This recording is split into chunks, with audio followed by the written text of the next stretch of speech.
ઐતિહાસિક કચ્છ ભૂમિની અનેક વીરગાથાઓ કચ્છના ઇતિહાસના સુવર્ણ પૃષ્ઠ પર અંકિત થયેલી છે, જે આજે પણ લોકોને કચ્છના શૌર્ય અને બલિદાનની યાદ અપાવવા સાથે પ્રેરણાનો સ્ત્રોત બની રહી છે. આ ગાથાઓમાં કચ્છના ઝારા ડુંગર પર થયેલા યુદ્ધની ગાથા અનેરી છે.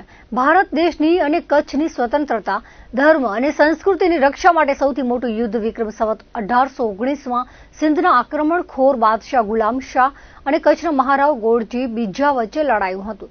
આ યુદ્ધમાં માતૃભૂમિની રક્ષા માટે શહીદ થયેલા હજારો વીર યોદ્ધાઓને શ્રદ્ધાંજલિ આપવા છેલ્લા 24 વર્ષથી ગીતા જયંતિના દિવસે શ્રદ્ધાંજલિનો કાર્યક્રમ યોજાય છે. આ વર્ષે 25મા ઝારા શહીદ શ્રદ્ધાંજલિ સમારોહનું અખિલ ગુજરાત રાજપૂત યુવા સંઘ દ્વારા કરાયું છે. ભુજમાં આયોજિત પત્રકાર પરિષદમાં કાર્યક્રમની વિગતો અપાઈ હતી. પ્રદેશ અધ્યક્ષ નીરુભા ઝાલાએ કહ્યું હતું કે 1 ડિસેમ્બરના ઝારા ડુંગર ખાતે સમારોહ યોજાશે, જેમાં કચ્છભરમાંથી સંતો, મહંતો, રાજકીય અને વિવિધ સમાજના આગેવાનો, ચૂંટાયેલા જનપ્રતિનિધિઓ હાજર રહેશે. આ કાર્યક્રમમાં હાજર રહી વીર શહીદોને શ્રદ્ધાંજલિ આપવા સર્વે કચ્છવાસીઓને અનુરોધ કર્યો હતો. આ પત્રકાર પરિષદમાં રાજપૂત યુવા સંઘના પ્રદેશ ઉપાધ્યક્ષ, યુવા પાંખ પ્રદેશ અધ્યક્ષ, જિલ્લા પ્રમુખ, અમદાવાદ જિલ્લા પ્રમુખ વગેરે હાજર રહી પૂરક વિગતો આપી હતી. છેલ્લા 24 વર્ષથી અખિલ ગુજરાત રાજપૂત યુવા સંઘ આ કાર્યક્રમનું આયોજન કરે છે ને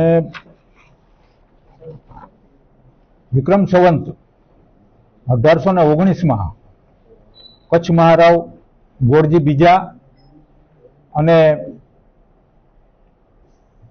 સિંધના અમીર ગુલામશાહ કલોરા વચ્ચે આ યુદ્ધ થયું હતું ઝારાના ડુંગરનું.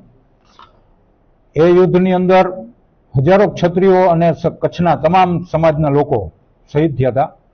એ શહીદોને શ્રદ્ધાંજલિ આપવા માટેનો આ કાર્યક્રમ 24 વર્ષથી છેલ્લા 24 વર્ષથી આ કાર્યક્રમ થઈ રહ્યો છે.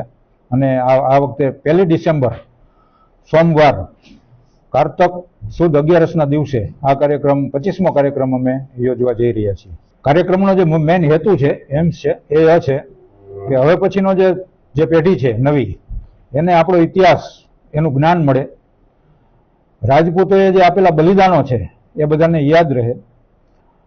કદાચ આ યુદ્ધ ન થયું હોત તો, અથવા તો આ યુદ્ધ હારી ગયા હોત તો આજનો જે ભૂભાગ છે આ કચ્છનો એ સિંધ પ્રાંતની સાથે હોત. એવું મહાન યુદ્ધ જે કચ્છ જો કુરુક્ષેત્ર કહેવામાં આવે છે, હજારો યોદ્ધાઓએ જે બલિદાન આપ્યું છે, એનો જે ઇતિહાસ છે, એના વિશેની જે માહિતી છે એ તમામ સમાજના લોકો, રાજપૂત સમાજના લોકો, હવે નવી પેઢી છે એમના સુધી પહોંચે અને શહીદોને સાચી શ્રદ્ધાંજલિ આપણે આપી શકીએ એ માટે આ કાર્યક્રમ ત્યાં કરવામાં આવે છે.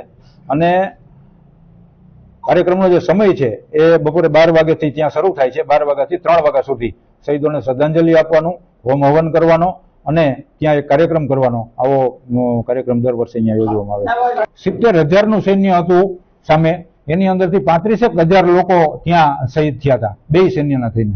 ઝારાના ડુંગર ઉપર આજે પણ જે શહીદો છે એના અસ્થિના અવશેષો જોવા મળે છે. અહીંયા આપ રૂબરૂ પધારો તો જોઈ શકો છો.